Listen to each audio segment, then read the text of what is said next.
Hello there, ladies and gentlemen, and welcome back to the World Championship Series Challenger here for our second last series of the night.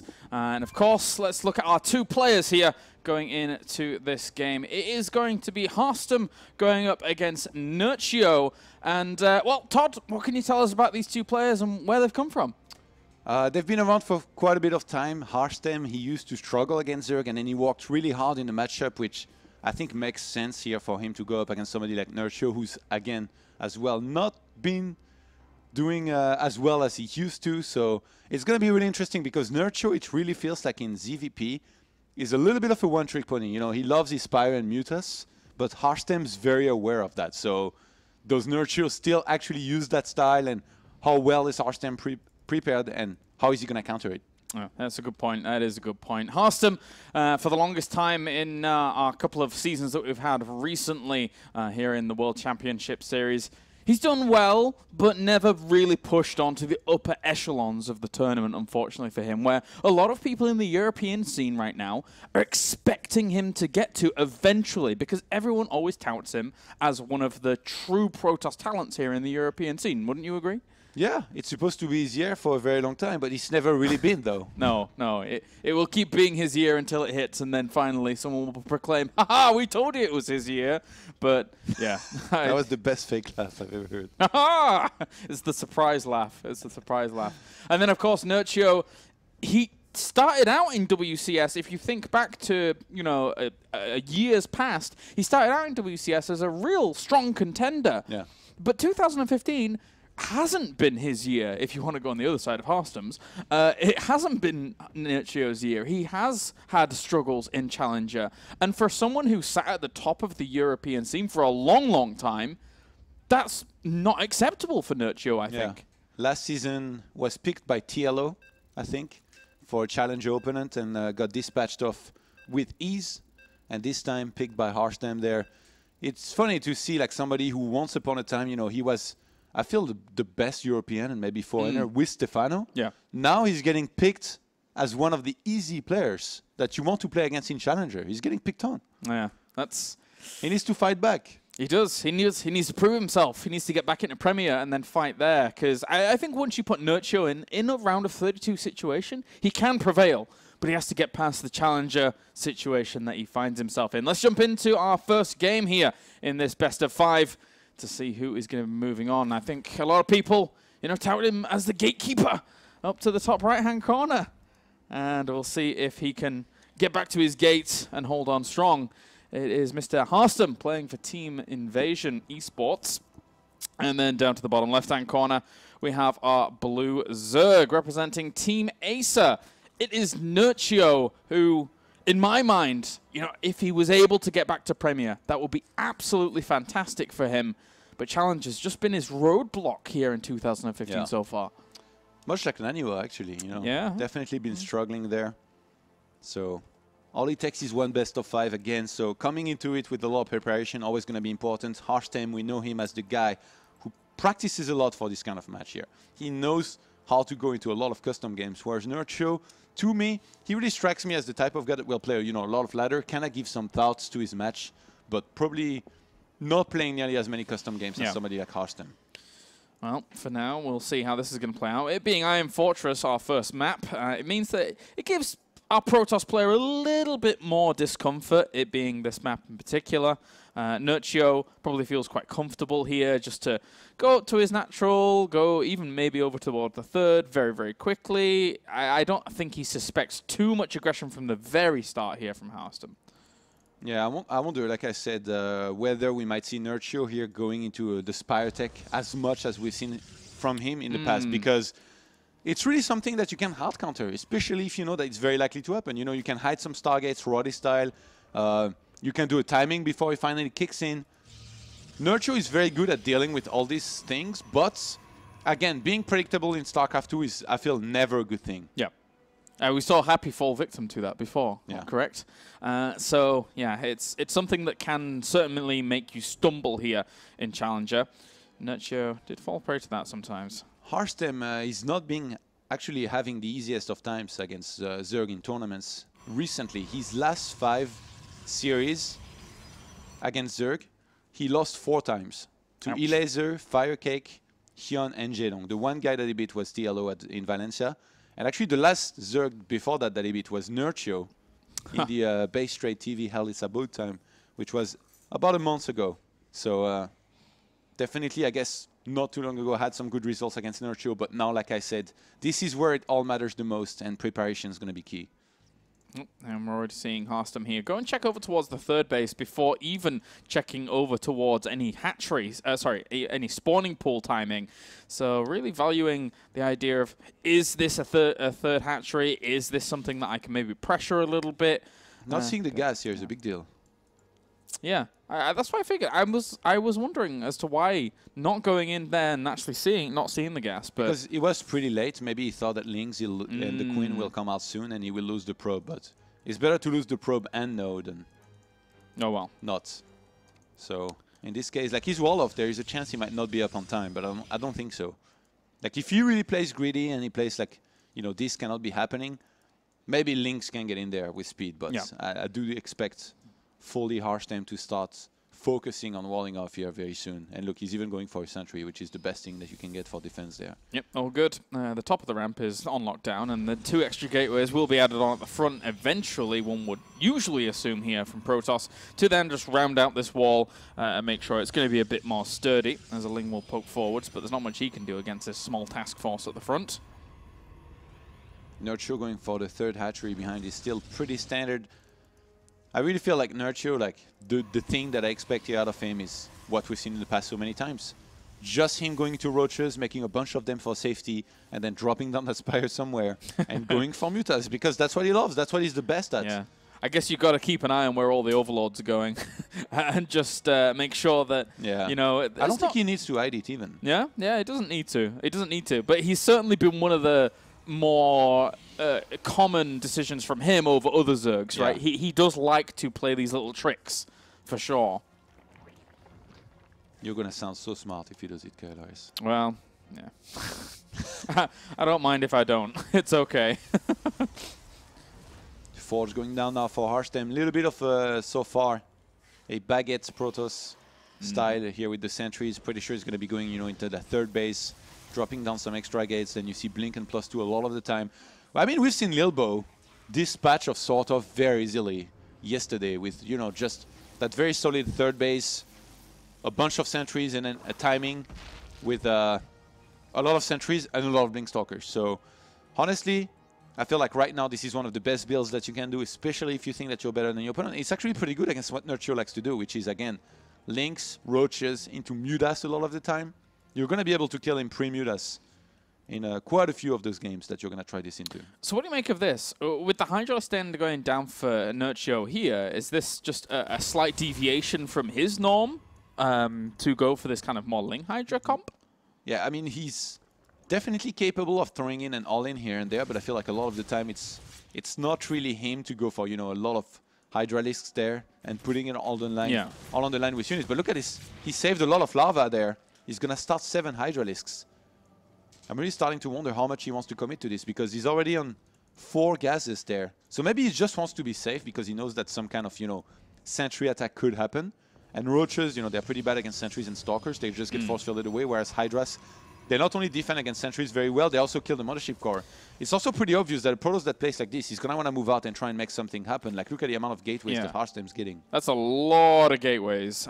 This is actually a fake 3rd to some extent by Harstem. I figure 47 probes. You don't want to use it a lot. No more extra income. And not too bad. Force fields will catch these Hydralisks. They're not exactly fast anyway, so they're going to end up dying off. And with these pylons now being listed down, a lot of on the way. Lungs are in production.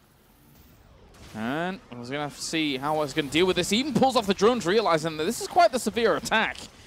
As Harstem just going to play this out patiently. He seized himself the hive ground, which is always bad. There is no Twilight Council on the way here. Harstem is committing a lot to this. 47 probes still. He's relying a lot on force fields, and he's actually starting to really run out. He still has a time warp and a recall available, or even double time warp if he wants to, though. Got himself some economic damage done during this. He's gone back to making probes. He knows he's done quite a bit. He's denied some of the mining time here at the 3rd base, and he's actually going to poke away at this. He could throw around more force fields to the left-hand side. There's really not that many Hydralisks here, actually, at the moment. Yeah, Harstem still trading pretty well, but now he's really out of force fields. and Guardian Shield. He's still got one here with his sentries, but he's got so many units that Nerchio is struggling to hold on. Yeah, he committed to the time warp, so he's going to be committing fully to this fight. Continues to warp in some Stalkers here, and he has broken down Nerchio's defenses quite severely. Not only that, 17 workers have gone down. GG, Harstem with a very, very quick game at #1 there. And good of you to identify, basically, that third, not really getting up and running, not that many probes over towards it, and the gateway explosion. Yeah, he went up, I think that was 7 or 8. And, you know, if you stay on 47 probes, you're going to be able to get a lot of units. I mean, that looks ridiculous. Like, the amount of units that he had there with the force fields. And in the end, I think it's supposed to be, to some extent, okay to go for Hydras like this with Lynx to defend this kind of push, I think. But 2 Hydras got caught at first, and the first set of force fields was pretty good. The drone pull happened very late. And usually you can even get spines. If you get 2 or 3 spines, he's going to help so much, especially against those sentries. I mentioned, you know, once Harstem had got onto the high ground, that is bad for the Zerg. If he's been able to kind of take that fight a little bit earlier and make sure he doesn't get up there, is that easy? That's the thing. He didn't have enough. So he couldn't even stop it from actually getting up onto the high ground. It's a tough position to be in for a Zerg, unfortunately. Tough position. It is. Another thing you could have done here, Nerchio, is just identify that this was coming. And play a lot more standard, you know, get a Roach Warren, and then as soon as you see the Protoss come out, you get a lot of Lynx, a lot of Roaches, you go for full surround, and then you have defended, or you force a recall, and then you're going to be able to do well. But in this case, Nerchio is actually one of the guys that almost never sends an Overlord in. He's from that Stefano generation. That was the first one to not do this. Not send an Overlord in your opponent's base, which back then was like, why do you do that? Like, you're taking so much risk. But he was like, well, if I don't send an Overlord in, then I don't have to remake one, and I can kind of, you know, get a good feel of what's happening by seeing the count of units that you have, which in this case, I don't think Nerchio did enough. If he had seen the sentry count rising so much, I think he would have been able to realize that an aggression was likely and was going to be very strong. So, yeah, I guess he didn't really see this coming, and in the end paid the price for it with the map loss. So, it being Coda, the next map here in this best of 5, do you give sway to Harstem? Could he do something like that again? Or is it something that is very kind of situational because it's Iron Fortress? I think it's a good way to open in the first map, and then in the second map, a good thing he could do is fake that he's doing the same thing, but this time actually go for Blink and +2, and Chrono Boost out probes behind it, and only be on like 5 gates. With the 3 original one and the 2 ones that you put down at your third base. Because then Nerchio will go into panic mode, get a lot of units out, and as Harstem, you just kind of sit back. The Zerg can't engage into you because then you force field him, and you pull really far ahead economically. And then once you're too far in trouble, you recall home. And then you just have too much economy, you get 10 gates of Wars of Stalkers, and then you attack, and then you actually kill him. And Nerchio has had some problems with these kinds of things in the past, unfortunately. I mean, it's no secret for a lot of people out there that Nerchio doesn't really like playing against Protoss, and he says he doesn't. Okay. Well, when you see him play sometimes, it kind of looked like he didn't mind too much of the matchup, because he did very well at times. Fair play. All right, well, let's get into game number 2 now, here on Coda, to get things rolling. We're almost at the conclusion here of Challenger League, as this is the second last series to figure out our last 2 spots going into Premier. As we are spawning up to the top left-hand corner, currently 1 game up. It is Invasion Esports Harstem, as our red Protoss. And down to the bottom right-hand corner, it's our blue Zerg. Representing Team Acer, it is Nerchio. Poland's doing pretty good, actually. Mana qualified, a Laser qualified, so that's 2 Polish players already, and now Nerchio has a chance to qualify. 3 players in Premier League, that's already a lot. That'd be good. That would be good. How are France and Germany doing at the moment? I think Germany has 4. Yeah. France has 2, I think. Lilbo and Marine Lord. Oh, but they always have you. So. And Funka. And Funka, that's true. So if you look at it that way, England is doing pretty okay as well. Well, we Red Eye's not here anymore. Yeah. So rip the dream of the trio of Brits. It doesn't really happen too much anymore. Kyla is using rip the dream. What does this world come to? I know. I'm a true gangster. Well, anyway. Ronnie left. Oh, that's funny. So, spawning pool first for Nerchio. You didn't introduce the players, did you? Yes, I did. Okay. Well. You want me to do it a second time? Yeah. All right. Okay. In Great. gangster style. No. I can't go that much. I can't reveal my true Starting identity. at the bottom right-hand side, living the thug life. It is King Arthur. These two have a little bit of history, you know, that Twitter banter and all that. So it's pretty cool to see them play there. They didn't really bring it though on Twitter, you know. No. Getting a little bit feisty beforehand. In the lobby, I saw a few funny comments, but other than that. And I mean, Harstem with the solid win that he got in the first map, I really feel like now he's already put fear in Nerchio's high to basically have to face this kind of build again where he's going to be attacked and take a lot of damage. So he can either play to his image or even do a similar timing. Like if he was to use the same build, it's not like this time he would be perfectly countered. I do think that Nerchio would have a better chance to hold it, but it's still going to be really strong because in the end it always comes down to the force field and how well the attack is managed. Well, Harstem just poking on around at the front and does see the links popping out. He saw the opener. He saw only one of the gases, didn't check the other. Yeah, that's true. But he walls off on time anyway by the look of things, like in the previous game. Well, he probably also saw, I mean, the fact that there wasn't any drones going between it, I guess. So he should be okay. And unless the 100 would have mined before anyway. That's next level, Carolars. That would have been pretty crazy. Pretty crazy. But 2-2 over on the other side here for Harstem, so he's okay. And just slowly getting that in, but a very, very economical opener here for Harstem in terms of his mineral mining, at least. Yeah, I mean, I'm a little bit surprised by the way that he walls off his ramp like they with the gate and core, but I guess he probably evaluated. You know, there is always like in practice with all that happens, he kind of determines how you're going to be doing this a lot of the time, and sometimes, you know, Protoss, they feel comfortable enough to do this down the ramp around the natural. Link snuck in.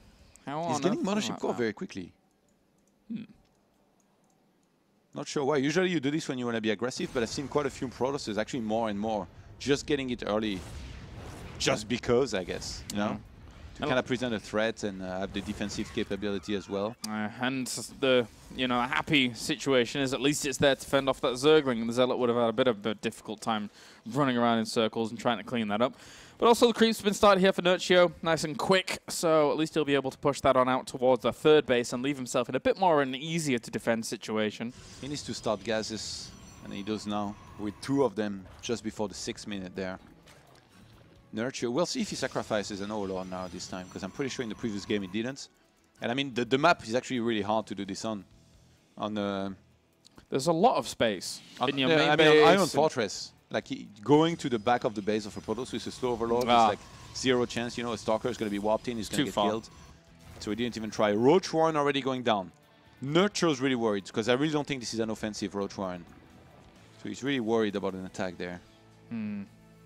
Well, saying that creep spread just still going quite nicely. On the other side, the Forge has been started here for Harstem. So it's kind of going towards a similar air of what you said in your analysis of the situation. Yeah. He has the options to continue over towards that third base, but there's always the potential of the fake again. And as you said, Nerchio's got to have that in the back of his mind, because it can be a very, very psychological war.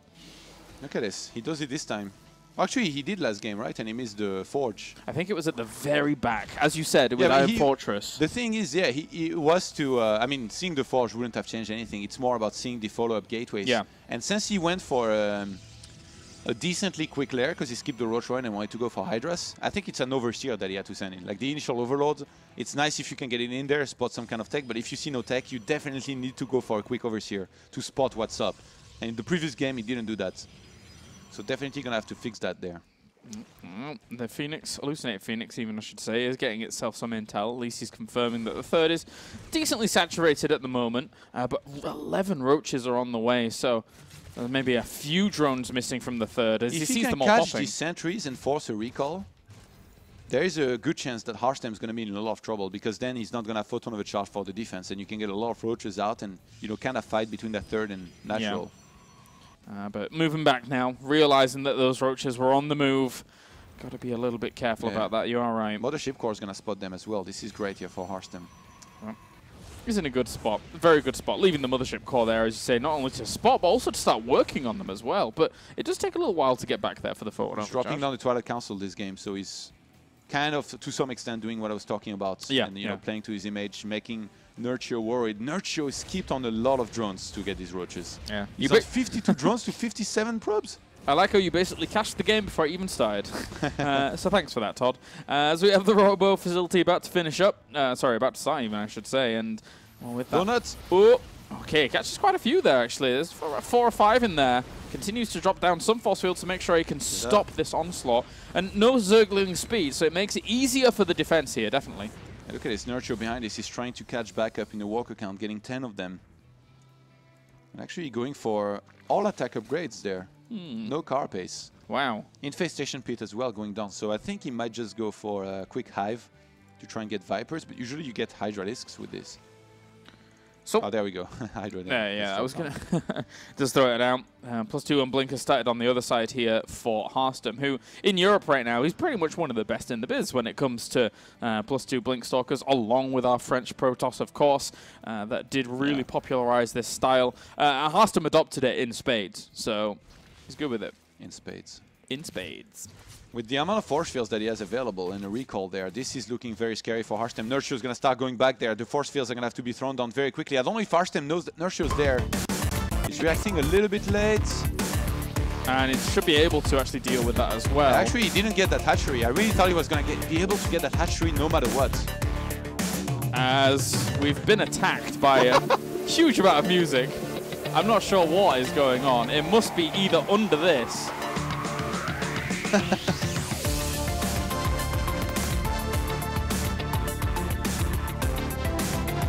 Well, there we go. That was great. Panic at the disco. I don't know if people could hear that on the stream, but probably, yeah. That was quite impressive. Harstem is starting to have, by the way, a very scary amount of stalkers. How many gates is he on? He's got 7 in total. He's adding a few more here in the main. He's getting an immortal behind this. Here we go. It's that Lilbo-esque timing there that we saw Lilbo do very well with. Yeah.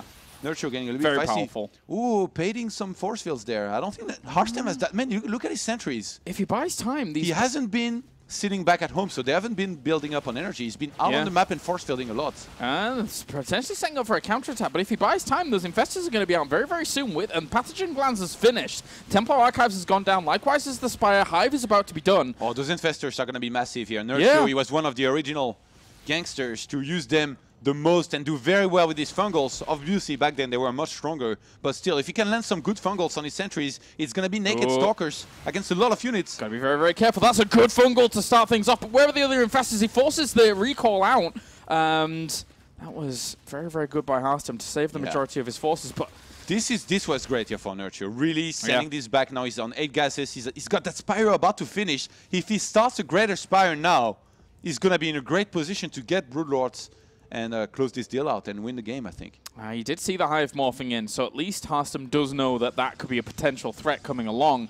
But there you go, there's that Greater Spire on the way, man. And from that point, I mean, you're going to have a lot of Blink Stalkers, you're going to have Storm, but Broodlords can sometimes not really be scared by that when they've got infestors underneath them. Not having Colossus is going to make it really hard for Harstem to win this against Broodlords. He's going to need Tempest or Colossus. If he gets neither, he needs to attack before and make something happen. But against this army that has some infestors in it, and now in Nerchio even getting some static defense, it's going to be really hard for Harstem to make something happen. Maybe if he can pull this army out of position with the prison, but look at his Corruptors already on the way. And the Greater Spire is actually going to be spotted there by Harstem. Yeah. And I think he might actually just have to go to it. He's trying to go for the drones already, and actually with the reinforcements that are here for Nerchio, he will be able to clean this up. Warping it over towards the 3rd base as well. Natural is going to be cleaned up pretty quickly, and just positioning himself in the middle. Storm's about to finish, but surely he would need to go with Storm very, very soon. Yeah. He cannot wait too much longer there. Harstem is not that close to maxing out. He started charge, and he's already got the +3, remember, which is going to be... Actually, he's got +2. He never started +3. I thought he had it already, but he went for armor instead. Not good, not good. These Stalkers are going to move forwards. Fungal attempt, but only hits 1 Stalker there as the blink count was strong. Yeah, good job, but you need to do that 8 times more. Yeah, a lot, because this actually, those force fields and High Templar. Whoa! Oh my god! Oh, great storms, catch a lot of those Zerglings as well as the infestors. He could move on here and try and launch an assault as he catches 2 infestors at the back. This army of Nerchio is really small. Some Hydras come in from the other side, but his army split away. Landing some good fungals here is going to be really hard because he's going to hit a big chunk of Stalkers, but they're going to regenerate their shields. Yeah, time is against Nerchio at the moment. Of course, he has still a strong army, but he's waiting for those Broodlords to morph in. They did morph in on the left-hand side. Tries to lock down some of the army with a fungal growth. Infested Terrans are going to land on the left-hand side here, and all he really has to do is divide all of this up. He's bottling a lot of it up with the force fields, but the Broodlords from the left-hand side oh, he's could cause some problems. He needs to... Oh, he got thrown down for a time warp. He's not recalling, so he's going to commit to this. The mothership is about to die. Ambitious. Army supply, 87 against 82. Very, very close. Needs to be warping in very close as well. They're up to the left-hand side of the warped-in units. The Broodlords, he blinks under them. There's no ground units to speak of to really help them out. They're going to die off. And Harstem here, with a great decision-making and a great engagement, has been able to divide everything up. GG. Wow. Game number 2 goes to Harstem. And... he's one game away now from moving on to Premier, and once again dashing the hopes away from Nerchio, who has had a rough 2015. He was looking at this season as a positive, as, you know, to move back into Premier, and now that's on the ropes. I thought he was in a really bad situation or position after the initial timing. Felt like he was too late, and he got there when the Infestors were already out, was forced into a recall. But then he hit that clutch timing just before Broodlords were going to come out. Only 3 of them came out during the fight, and I mean, when you have 30 Stalkers, let's just say that you're not that worried about 3 Broodlords hatching in the middle of the fight when half of the Zerg army is already dead. So Nerchio, as much as he had a lot of lockdown potential with the fungals, he took way too long to finally go into the engagement, and in the end, his army got picked apart slowly but surely. These High Templars, man, these storms. Yeah. They made the Zerglings vanish. They did. I mean, to use one of your fancy words. Thank you. Vanish. Well, yeah, they disappeared quite quickly. That's for sure. Once you've got that heavier link composition, and the thing is that was his plan. To be honest with you, wasn't it? Because he had the melee upgrades, because he had the ranged upgrades, his composition later on was always going to have quite a lot of Zerglings for a while if they didn't die earlier in the fight, in previous fights. So worked out brilliantly for Harstem. Done and dusted.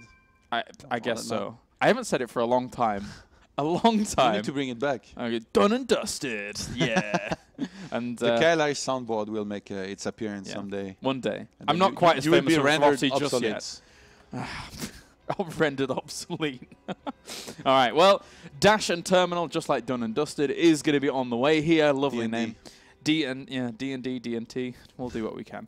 Harstem currently leads 2-0 in our second last series of the night. And also, just to give you a heads up, guys, out there, as we will on Friday have the round of 32 drawing aired live at 6 p.m. Central European Summertime. Is Apollo going to be doing it? Apollo will be doing it. He's the king of drawings, isn't he? He is the king of drawings, and Apollo will indeed be doing that. So that will be aired on Friday at 6 p.m. It takes him 48 hours to learn all the rules and do enough rehearsals, but he's the king of drawings. Yes, yes. Basically, he spends a long time just making sure he knows, All right, let's get into it. It's going to be game number 3. As we have Harstem 2-0 up at the moment in this best of 5. Dash and Terminal will be our next map. Quite the boisterous map, to say the least, compared to others here in the map pool at the moment, as we are spawning down to the bottom right-hand corner. Don't give me that look, Todd. It is our red Protoss. It is Harstem. And then up to the north position, we have our blue Zerg representing Team Acer. It is Nerchio, fighting for his life now, and fighting for his first Premier appearance in 2015. It's been a while. Yeah. Nerchio really not shining at all so far in this series. You know, he got a few Infestors outlanded, 1 good fungal, forced 1 recall. That's about the only good thing that's happened to him so far in this series. He died shortly after with the follow-up attack pre-Broodlord by Harstem, and in the end that War Prism gave him so much information. Yeah, and the thing is, it's the pedigree of Nerchio. He has always in the European scene been an absolute mainstay. What's your pedigree? My pedigree? I don't know, half ginger, half Brit. Anyway, so it's he's been around for so long. He's done so well in so many tournaments, but has since kind of fallen from grace, fallen from the very, very top of the roost, but is definitely looking to get back up there. Definitely. And Harstem again piling up the ramp. What is exact this? same way as before. He's going to scout for proxy hatchery there. And we have a cheeky build here from Nerchio going for a fairly quick gas and pull. I think he wants to surprise Harstem. And I think the thing is, this counters really well what Harstem's been going for with walling off up his ramp. With this build, I think you can open speed, and a lot of the time, especially on this map, you might be able to kill the Nexus on the natural, because speed's going to finish early enough that the wall is not going to be up, or at least there's not going to be enough for the Lynx not to breach it. In which case, you kill your opponent's Nexus, you have Lynx speed, so you have a lot of initiative, and then you go yourself into an expansion. And I mean, best case scenario, you breach into the main, and then you win right out. But I don't think it's going to happen, because Harstem obviously is going for the wall off up his ramp. Yep, he's been doing this time and time again, and it will help out. He's going to scout it now. He already knows that he's in a bit of trouble. Cancels the gas. Is it going to be a Forge? Yes, Forge up the ramp. He's actually misreacting. I'm not sure Isn't this a huge commitment compared to like yeah, but like he's going to cancel that Nexus and I guess defend on one base for a pretty long time. Or I don't think he can defend down the ramp. He's going to make a pylon and try and make Harstem. He's going to pull probes, I guess. This is ambitious. He's going to Core Boost out a Zealot, pull probes, and try and get a cannon up at his natural. If he can do that, and then wall off up his ramp. So one of the disaster moments surely would be if the Zealot gets surrounded, right? Yeah, if that happens, then it can be really, really bad. But for now, with these probes buffering, this helps that out a little bit, right?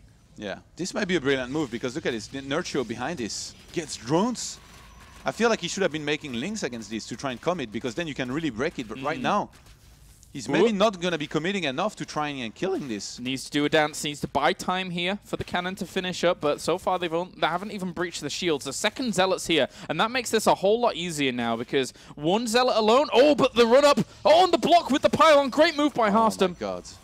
That was really smart there in the end by Harstem to go for this and pull it off this way. But like I said, if Nerchio had gone for more links here, I do think he would have been able to do a lot better. Maybe get a surround on that cannon and the Zealots and just kill them and then win the game. Brilliant crisis management overall. Yeah, but really, again, relied on Nerchio making that mistake. The Overlord was playing a little bit far out of position, but in the end, he's going to drone up behind his tech and expansion and try and slow down that mining here from Harstem at the natural.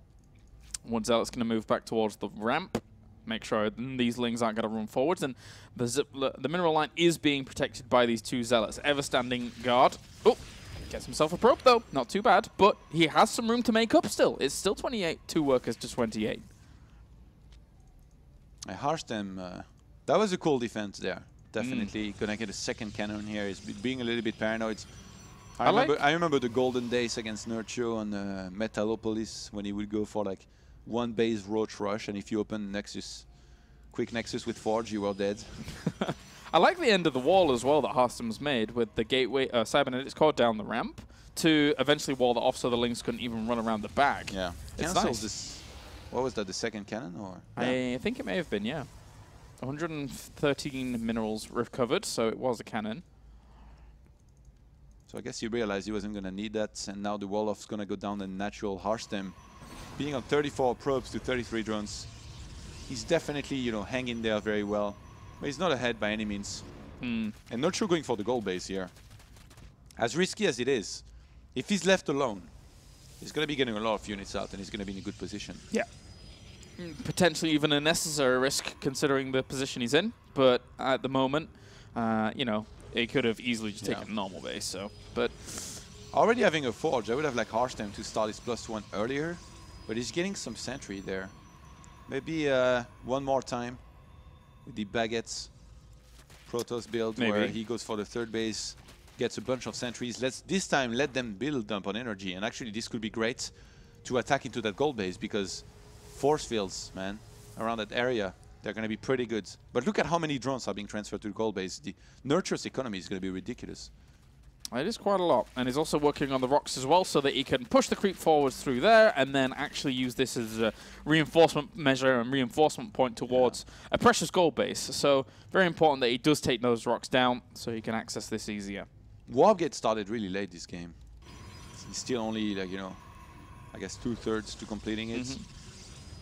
And Nerchio behind this is getting a few more drones. I do think that he's going to be starting unit production here very soon because already having saturated the gold, you know, he's going to have enough income. He's at 1,700 income, not bad. At least he sees that the third base is going down and saying so. Starts burrow, actually, that's really smart.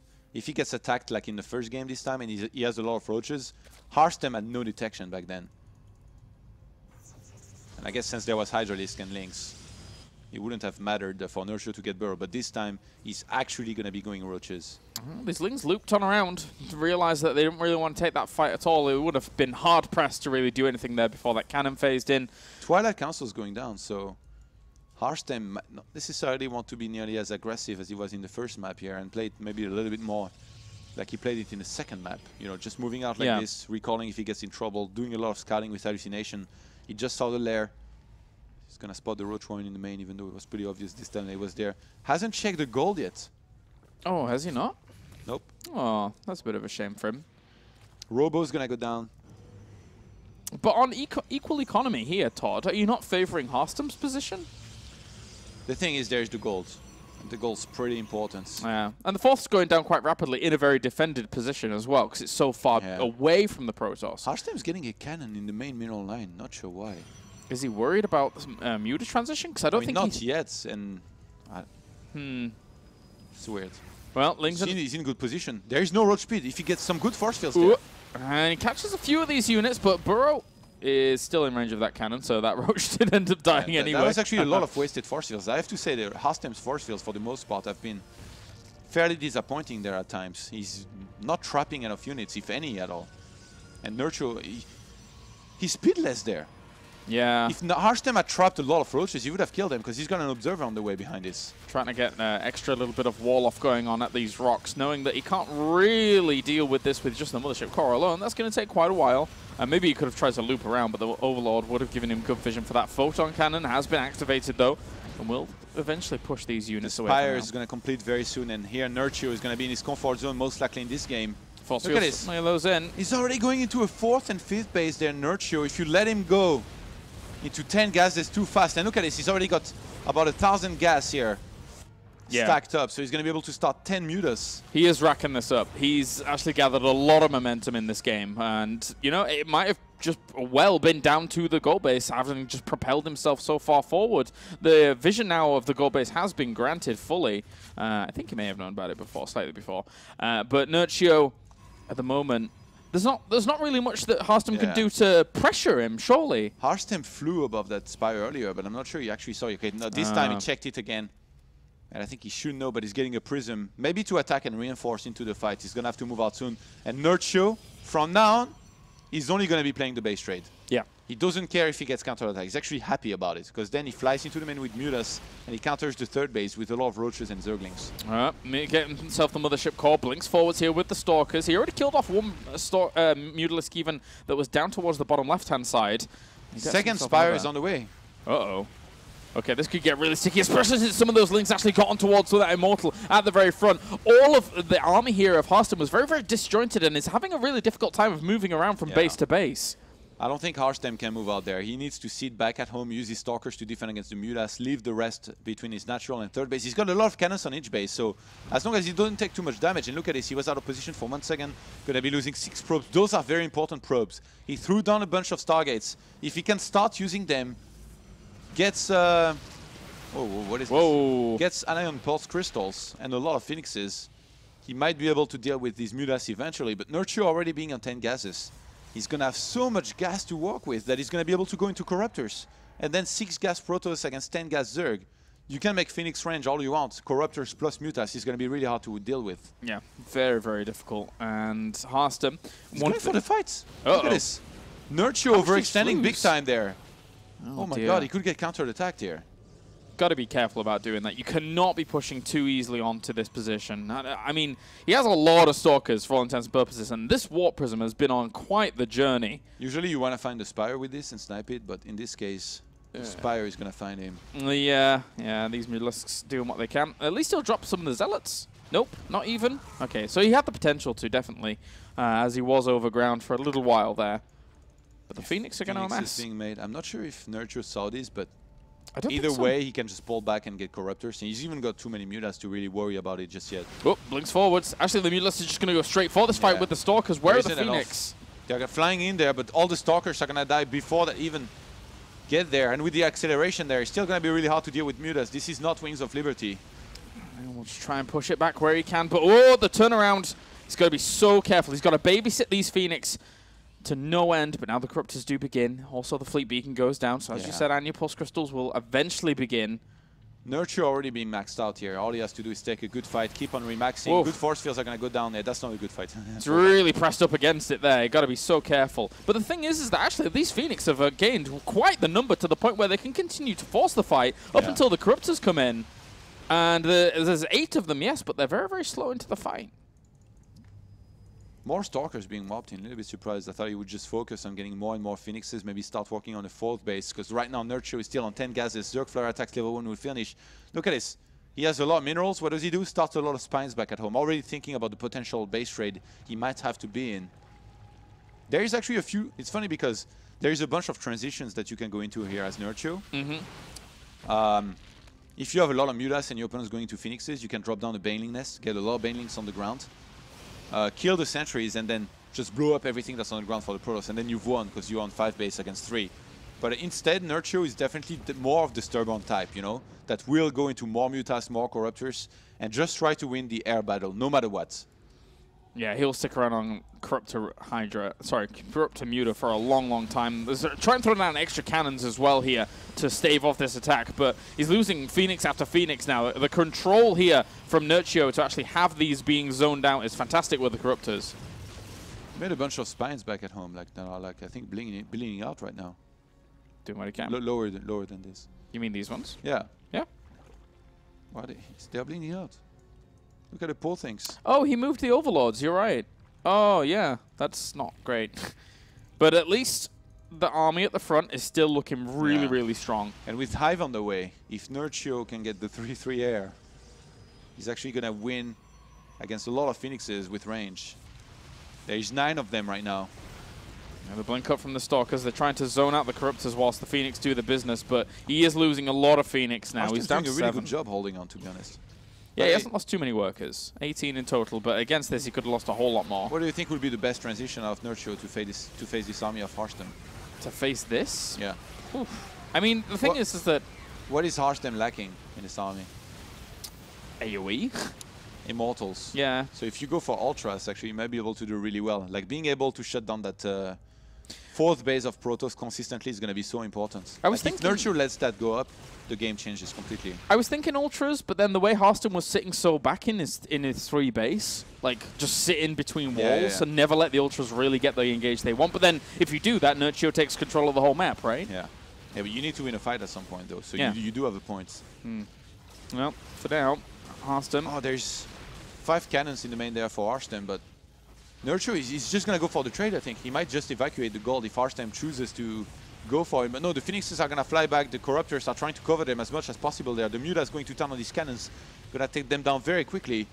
They are on 2-2 upgrades, Skylar, these Mutas. The economy is just making so much difference. He keeps losing Mutas himself, yes, and they keep trading off against the Phoenix, true. Oh, the spines bled out earlier, by the way. Oh, they did? Oh, wow. Look at this. They are not there anymore. He's making new ones. Oh, dear. They were going to be so important as well because Harstem is going to counter-attack. Yeah, full counter-attack. Still just making Phoenix. He doesn't really have that much gas at the moment, but 26 Mutalisks against this? I think the Air Force is strong. He's always happy to base trade, I told you. Like, yeah. He's going straight for you, wrecking the economy right now of Harstem completely. Could even get on top of the Stargates and shut the production down. Harstem does not dare attacking across the map. Even though there was just a few spines left, he realized that he's going to be taking economical damage back at home, so he's walking back there. Yeah, he lost 2 or 3 of the Phoenix, actually, as they were popping out up towards the top and weren't really fully babysat by Harstem. So, at the moment, he's just going to kill off the rest of this down towards the bottom. And the Zealots are going to head up towards the gold base, which is pretty much mined out now. Yeah, shutting down some of the gas is going to be great, and Stalkers are going to have to hold on, but it's very, very difficult against this. There's no mobility. Every single time the Stalkers want to move around, it's so choked up by buildings. He's actually going to go for the Fleet Beacon, I think. Nerchio does that. He's just flying around. 44 probes died not too long ago. Only 2 drones across the map. Burrowing the drones there from Nerchio, a nice move. He can actually send these to the natural because he's got no... It's funny how the natural and 3rd base of Nerchio there, they've got no drones.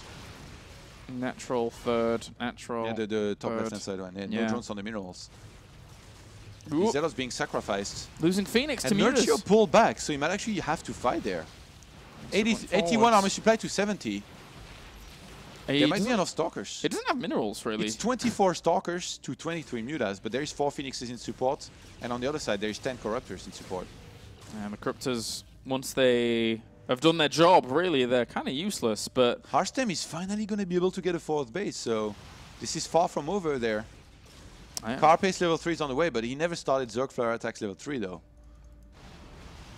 Phoenix still trying desperately to dance against this, but it's very, very difficult. Likewise, the Stalkers trying to come back, but again, look how choked up they are in these small pockets. It's very difficult to get back and protect the infrastructure of this main base. I mean, Harstem being able to secure a 4th base is a game changer. Nerchio should have been focusing on that. He should have been trading all the time. Letting these spines bleed out was such a big deal in the end, because then he couldn't move them to the natural, and that's the one base that was getting breached for a very long time. And Nerchio even forgot about the drones that he had on the gold base. 3 Corruptors, got a few, which is nice. Down to 7 Corruptors. Yeah, he's actually having to replenish a few at the moment. He would much rather just have a lot of Mutalisks and have those 10 stick around, because technically they can do for quite a while against these Phoenix. But these Phoenixes don't have the greatest upgrades, by the way, just +1. Actually, the Stalkers as well only have +1. I thought they had +2 for sure. Nice. That is very low upgrades. Whoa, he's actually taking the engagement straight up here. And Nerchio is starting to have way too much, though. Yeah, it really was a case of the power economy that he had behind all of this. The trades, if we look at the resources lost, quite even, but Nerchio has just mined so much more. So much more. Yeah, Harstem down to 33 probes to 67 drones there. Nerchio still forgetting about the drones that he had at the gold base, but he actually saturated the top left-hand side base there. And 3 more Mutas on the way. Oh, he actually never got Zerg Flyer attacks level 2. He was just level 1. Oh dear. So he went for +3 carapace. Interesting. 37 Mutalisks. It's getting beyond the realms of contention now. It's looking a bit difficult. Very difficult. The Stalkers are going to come in for this fight as well, though. The Phoenix are right in the thick of things, and they're all plummeting, as that is very difficult to deal with. Nerchio gets himself the win on the board, and we'll take game number 3. Just a hiccup for Harstem, perhaps, or maybe the start of a great comeback here by Nerchio, using, I guess, what he's always been best at, making Mutas and base trading. Everybody has their strengths and weaknesses, KLRs. That's true. You've really hit the nail on the head. Like, whenever we do see Nerchio get into these situations, more often than not, he has the good reads. He has the ability to actually shut his opponents down and set up a really great economy whilst he's doing it as well. The thing is, when you want to use that style, you kind of...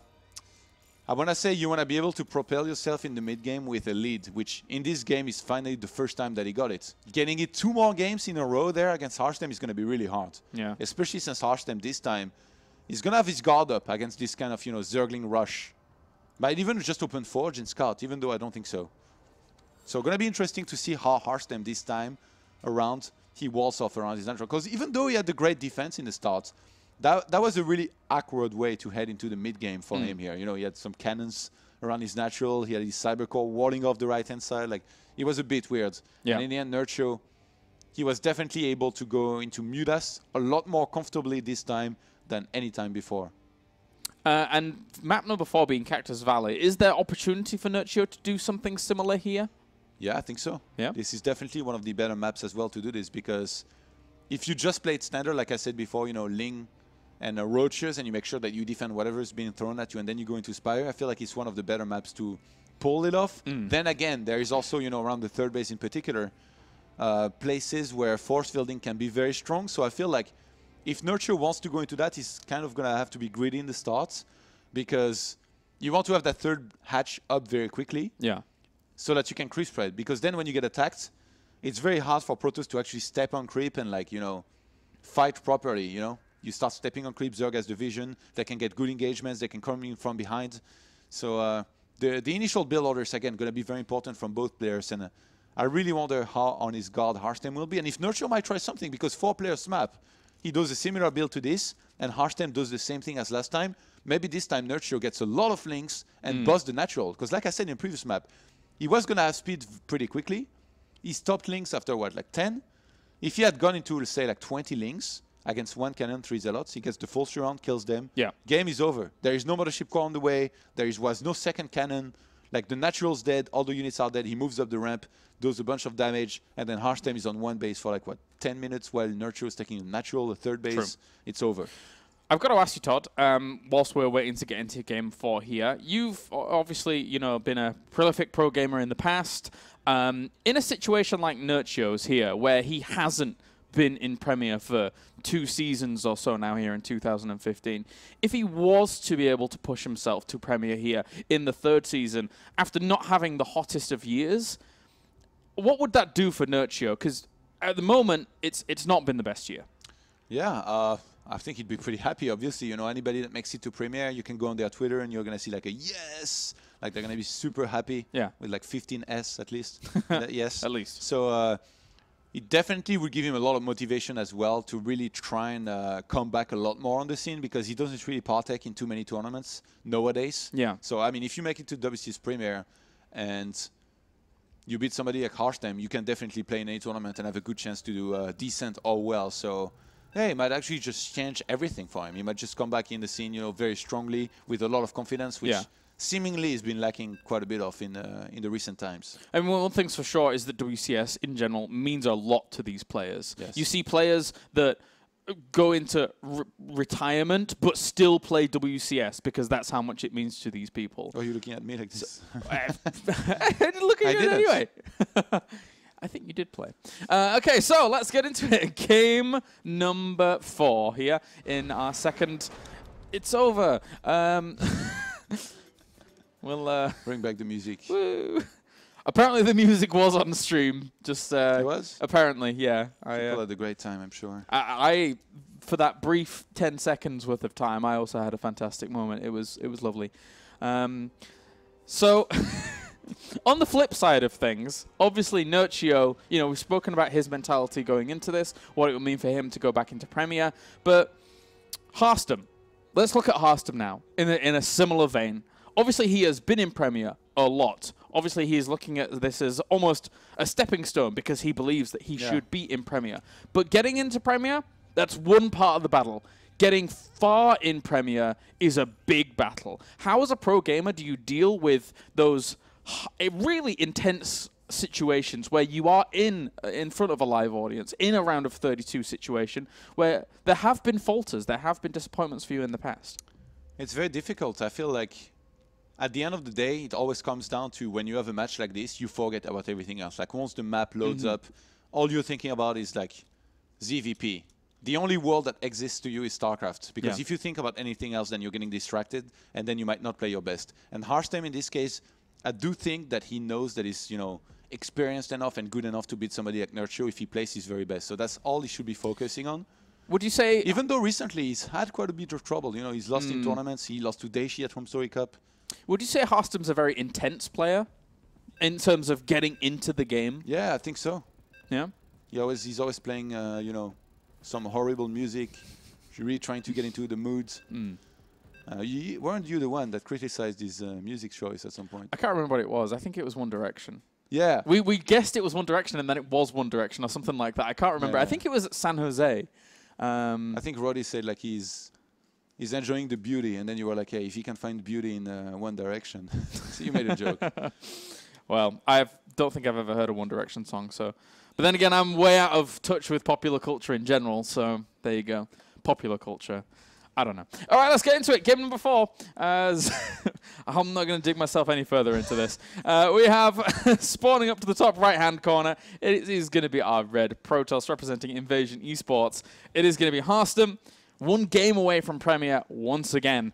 And spawning down to the bottom right-hand corner, no doubt listening to death metal. It is our blue Zerg. It is Acer Nerchio. Maybe he's listening to your favorite band, Baby Metal. Baby Metal? I haven't listened to them for a while, actually. The one time that I tried to listen to your music, that was that. Oh, there's a new guy I should suggest to you. I think his name's Ladybeard. He's a Japanese artist. There you go. Listen to that one, Todd. You'll love it. We're drifting away a little bit. A tad. Yes. Harstem, same pylon of the ramp. Look at this. If he goes for the same thing there, and Nerchio goes now into a gas and pull, it's going to be interesting to see the rematch, I guess, of that situation. But I don't think that Nerchio, so far, is looking like he might do the same thing. Might definitely be playing it a little bit more standard. Yeah, 15th drone there. Harstem on the other side, not going for the gateway yet. Going to be a Nexus first. Oh, wow. Well, Nerchio just going for a spawning pool. That's so. Would there even be any realms of possibility here for Nerchio to be scared of something like a cannon rush? I mean, Harstem's not the guy that usually does those kinds of things, right? There is a chance like he can go for that stuff, but a lot of the time you're not really going to expect it out of him, which maybe since he's down, you know, 2 maps and there's no room for mistakes, he wanted to play it a little bit safer, but yeah. I don't think it matters that much. You know, it's not like he's going to be behind by opening pole first there. He's going to be able to, you know, get his queen out earlier, start hitting those injects. He scouts Harstem first, but then Harstem, likewise, is going to be scouting him first. So both players, right from the start, they're going to know exactly where they stand. Yeah, and obviously got the good heads up there, spotting the Overlord with the probe to know exactly where to go. So he is happy as houses as these Lings going to be moving on around and eventually trying to hunt down this probe, which would be quite the boon to them, quite the boon. Remember what I told you, though. Harstem, if he wants to hit these timings with a lot of sentries and blink stalkers, I feel like as Nerchio here, you need to go into that third base very quickly because then you can start on creep spreading. Yeah. Especially if there is a 3 base with, you know, no blink, no +2, and no observers. That really would help them to have that. So in this case, look at this. Already sending out a drone. This time he's not going to go into a gas and speed before going into a third base. And I guess this is pretty good news here for Nerchio, but this is just a start. Those 4 links actually not going to be able to sneak in the main, but they might be able to be very annoying, I guess, around the natural. Well, on the scale of 1 to cheeky, how cheeky is that third base Nerchio, of Nerchio's? I'm just really not used of you being funny, guys. Thanks. That's a great compliment to pay me. Cheers, buddy. Oh, dear me. It's your influence, Todd. You've been in the office for a little while now, so I absorb it like a sponge. Yeah. Nerchio just going to be droning up. Drops down a single extractor. Oh, no, never mind. Double extractor trick. Yeah, usually Nerchio is the guy that drops down the double gas just before the 6 minutes, or around that time. And Harstem, again a sentry, so going to be playing very similarly. Does not want to do a, I guess, surprise target or anything like that, you know, which actually could have been really good. Yeah. Like you open so many games in a row with sentries and a third base, then the one time you actually go target, if you can make sure that it doesn't get scouted, you fly into your opponent's base with an Oracle, he's not going to have a spore. Yeah. 545 double extractor there for Nerchio in the main. And on a map like this, is it relatively difficult to get to the very back with an Overlord to actually scout out something like that if it were to occur? Yeah. The thing is, when you do that, though, you have to go for a Stalkers rather than a Sentry, and that's already a big tell, because Harstem's been opening Sentry in every game. He keeps seeing it as well. Keeps seeing it with the Overlord, so he's okay. Obviously, Nerchio's going to get himself that creep spray going. He's already got an active creep tumor from the natural. He's got one towards the third base as well, so eventually this can evolve quite nicely. As Harstem's just throwing down his double gases at the natural as well. And if that was spotted, Nerchio already does see one of them. He knows he's not in too much of a predicament right now. Yeah, Harstem putting some good effort here into making sure that he starts shooting down any kind of Overlord that will fly into the main. That's pretty nice. The thing is Nerchio, though, droning up quite heavily. He's getting a spine for some reason. Where is it? It's like above his natural. Oh, I think he thinks he's already thinking that he's going to be attacked soon. Look at this. I talked about this a little bit and about how the creep spread was going to be important. And look actually at how good it is, the creep spread right now. Yeah. Spreading to the left, making sure that if any pylons were over there, and he will be shut down. Sees the base, though. Sees this. Goes burrow already. Ooh. I'm not sure if that's I think it's defensive, but not always necessarily. Unless he wants to flood with units and try and cancel the third base, then try and burrow. The thing is, you get that with Tunneling Class, and surely he's going to be getting... Actually, do you think there's any chance he goes Glial... Tunneling Class before Glial Reconstitution and tries to go for the offense? That'd be wild. Harstem has been dropping down the Robo very, very late. So even though he's going to have a Forge, even if you have a Forge and a Cannon, as long as those Roaches can go into the main... Look at this, by the way. More gateways being dropped down in the main here for Harstem. This is the same build as map #1, and Nerchio is already getting Burrow. This is going to be brilliant for him. Yeah, he can shut this down quite easily. There's clear reconstitution on the way, but as long as he has Burrow, the defense is good. Harstem is committing so much to this. He's going to stay on 46 probes there. He's going to be making a lot of units. But look at this, Nerchio already making a lot of roaches. Can Harstem recognize that right now Nerchio is already making units and that it will probably not be good to go for the attack? I don't think so. I think he's still going to go for it. It looks like, oh, and he's going down the one path that actually is, creep is not there. So this could be a really good little move out for Harstem. But how well does this roach counterattack work? I think ideally you would have liked to be fighting against the units, and actually Nerchio drone really hard behind it, so he doesn't have that much here right now. He went for a wave of 12 Harstem's going to go back though. He doesn't know. Fully not knowing that Nerchio's not making units right now, he's going to go back, whereas if he had counter-attacked, he could have done so much damage and then recalled when he finally was going to be in trouble. And he has to realize now that burrow is an issue. This is going to just keep him pinned back for now. Surely he has to go back into probe production and try and make this third base work. Yeah. 49 probes here to 66 drones. But he's going to go. I wouldn't be surprised if he dropped down a Spire here in a second. This could be a disaster. No, Harstem's going. Harstem is actually pushing on forwards. He's not got that many Stalkers. That means he doesn't have that much DPS. Oh. And he burrows. He force-fielded himself out. There's nothing you can do. Roaches in the natural there. There's a cannon on the way. Could get sniped very easily. Nerchio going for the probes. He's going to burrow as well. He's getting 12 more roaches. Yeah, that cannon's helping out There's no quite a robo. lot. And he has burrow. Yeah, at the front, they're just going to stick around there and be a nuisance. Tunneling claws on the way as well. Oh, Nerchio, this is just great here for him. He doesn't have that much gas yet because he took those kind of late, but now he's on 6 gases. And actually, rather than going for the obvious Spire, drops down double Evo and Infestation Pit. Harstem is definitely not going to be prepared. No, this is going to be very, very difficult. Base over towards the left-hand side as well, so he can get extra gas geysers up and running. The Hallucinate Phoenix actually just saw the plans. He sees that there is a double evolution chamber as well as that infestation pit drop down. And there's still the aggression continuing on. He's trying to hold on all fronts whilst the robo facility finishes up. I'm really surprised that he delayed the robo this long after seeing this, but Harstem now, he's got it about to finish. +2 is going to start. Pathogen Glance, and the same upgrades as we saw earlier on Coda there. Melee +1 and Missile +1. So Nerchio wants, I think, to play it similarly. You know, just add Infestors and then behind this go into Broodlords, I guess. But he had a Hydra Den back then. Yeah, he did. You're right. You're right. So if you are... There we go. Every time I said that. Yeah, there you go. If you're Harstem in his shoes at the moment, like, how do you react to something like this? What's the best reaction as a Protoss when you're given all of this kind of information? What do you think? I think he probably wants to go for a similar timing than what we saw before. And I don't mean the timing where he got fungled and had to recall. I mean pre-Infestors, ideally. Just try and move out, get some good force fields, especially on that 4th base. Like, if you can shut down the 4th base from a Zerg, you're going to be in a great position. And right now, he should be assuming that there is one. The shark attack, man. Yeah. Look at them. They get caught. And he's going to lose a bunch of them. Then Nerchio, he's been losing a lot of roaches for somebody who had burrow and who seemingly was going to be in a good position. Let's take a look at resources lost. Pretty even, actually. Warp Prism is out for Harstem. More. This attack here could be really strong. It's really going to come down to the Infestors, landing some good fungals, but even Roach count is very low. 18 Hydras are about to pop. And if they pop and they're able to get to this small concave location, then they are going to be able to mincemeat this army. It's going to be very, very difficult for Harstem to do much. Mincemeat. Sure, man. You can get them bashing. There is a chance that Nerchio actually snipes the Mothership Core. But Harstem, assuming he reacts quickly enough. Oh, I really like the Ultra Disc Cavern there.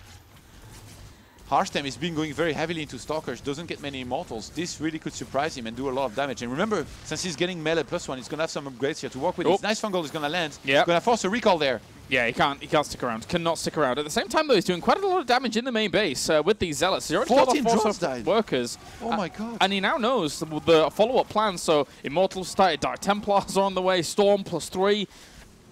Everything that he can possibly throw is going to be on. Spotting the Ultra Disc Cavern here is a massive big deal because Harstem, he can go into a second, maybe even a 3rd robo, start pumping out a lot of Immortals. And he's got a Dark Shrine on the way. There's no Spore in the bases. This could do so much damage, guys. This is really worrying here for Nerchio. And look at this. He's even going to start working on a 4th base, which is going to be... He's going to be spotted pretty much immediately here by Nerchio. Well, just wants to clear out the middle of the map. The creep spread at the beginning was nice, but the creep spread since has kind of, you know, subsided in the attention given to it. But the 4th base on the way to the top is almost certain and destined to die, unfortunately, for Harstem. Yeah. Not really easy to be able to hold on to that without a really strong army. And now with Ultralisks about to enter the field here, Todd, is he going to have an opportunity to even get a 4th base up anytime soon? It's going to be tough. He's going to have the army, I think, to defensively take it. Look at the Stalkers on the left-hand side, sneaking past.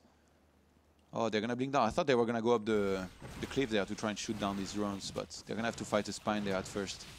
And they will kill that pretty quickly, actually. Well, with +2 weapons, do okay. And they survived. One survived. Wow. Harstem is setting up for another War Prism attack. There is really not much in the main there, just 3 Hydralisks. Does he even have spores? Does he even... No, he doesn't have any static defense anywhere.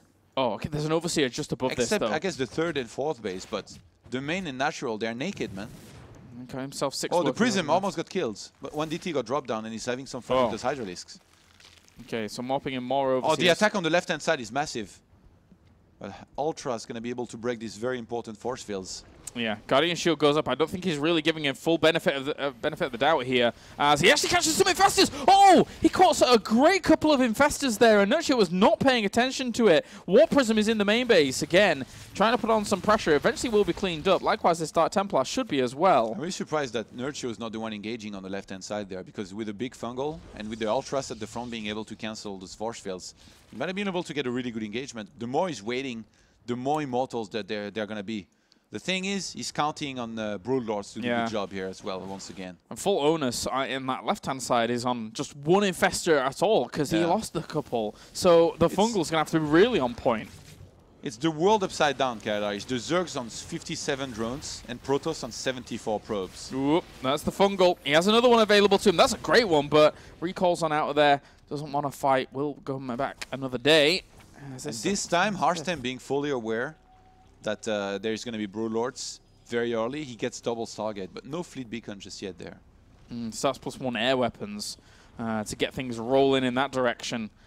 And still just, I mean, Harstem does not want a straight-up engagement to happen just yet. He has to be buying time. That's why we're seeing the Warp Prism, even the Stalker to the left-hand side, that's managed to shut down a good chunk of the economy over there, actually. Yeah, another Warp Prism is going to fly into the main, and Nerchio, I think he just wants to get a snipe on that Nexus ideally, but he might have to pull back before because Harstem's coming back with his entire army.